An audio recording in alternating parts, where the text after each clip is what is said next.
Hey everyone, and welcome back to another video. Today I'm going to take a look at the newest Cold War premium tank, the WZ-122. But before I get into the details of this tank, if you enjoy this video, please leave it a like, a comment, hit that subscribe button, and if you'd like to support me further, please check out the link to my Patreon in the description. Alright then, the WZ-122, the newest Chinese premium tank in Cold War. What is it like to play, and should you get one? For those of you who are short on time, here's my quick review.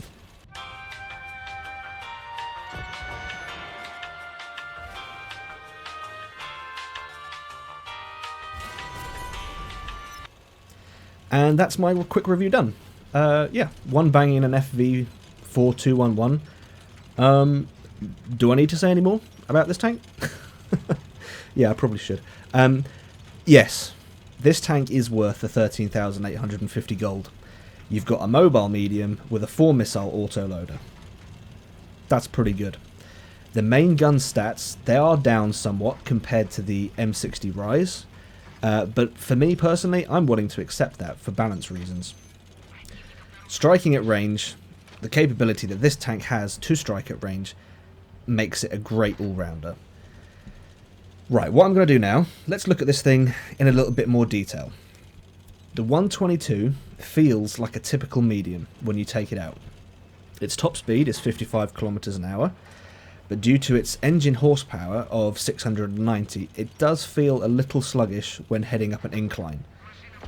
It feels a little bit like the Era 2 FV, which you just saw me one bang. That thing is, it's poor on an incline as well, but you're not really going to fault that tank for its poor mobility on an incline because it's so good everywhere else. That's how I feel about this tank. The firepower of this vehicle is its main feature. You've got a 4-missile autoloader as well as the main gun. With the rapid loading crew skill and the advanced loader equipment, the main gun reload drops to 6.37 seconds. Each standard round from the main gun does an average of 470 damage with 372mm of penetration. That alpha is good, pretty typical for a medium in Era 2, but the penetration, that's where this is let down. The gun is let down with the penetration. The M60 Rise has 421mm of penetration, and the Rise is on sale now, so you do have to weigh up these two mediums of Era 2. Which one would you prefer? The 122, compared to the Rise, is down by 50mm of penetration on the main gun. I do feel, though, that this poor penetration is made up for by the ability for the 122 to switch to its missiles. Speaking of the missiles, each one does 850 damage, and they have 460mm of penetration, on average, of each shot. The balancing factor for the missiles is that despite the 10-second interclip reload, the travel speed of each missile is only 120 meters per second.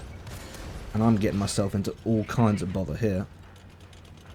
I can't remember if I think I die in this game. I think this is actually the first game I ever played in the 122. Or do I run away? Maybe I run away. I can't remember. We'll see. Anyway, yeah.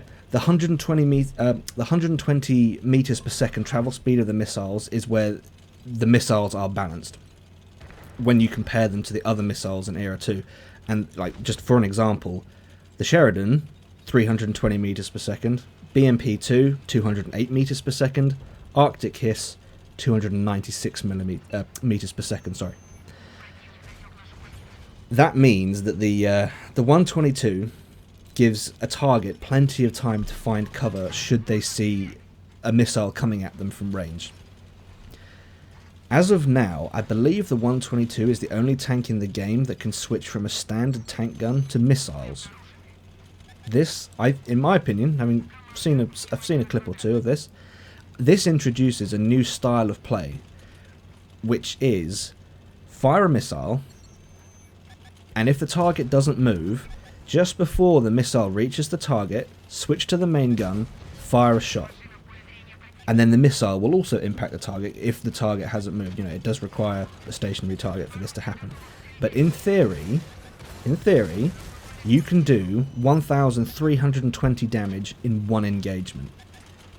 Damage figures like that are in that's era 3 or 4005 territory, but you're in a mobile medium in era 2. That's pretty damn good. I have to say, that is the capability of the 122. It's up there. It's very, very good.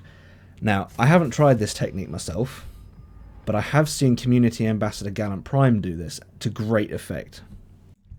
Now let's move on from the firepower and talk about the armor for a second. You've got a decent 240mm of armor across the entire front of the rounded turret, which puts the armor value for the turret in heavy tank territory.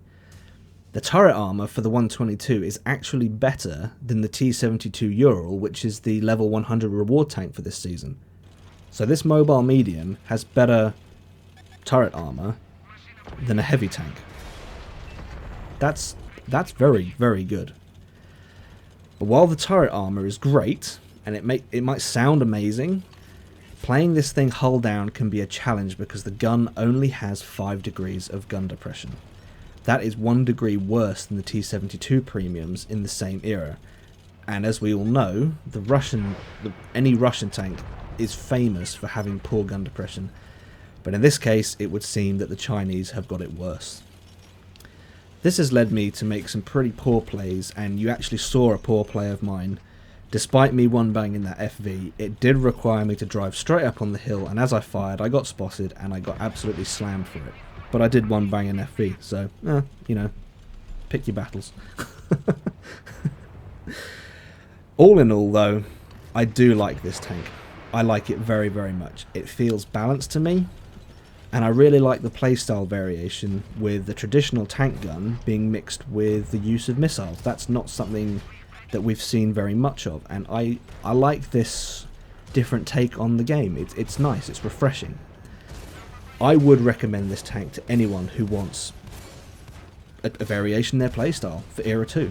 If that's what you want, then I would definitely recommend you get this tank. It's very, very nice to play.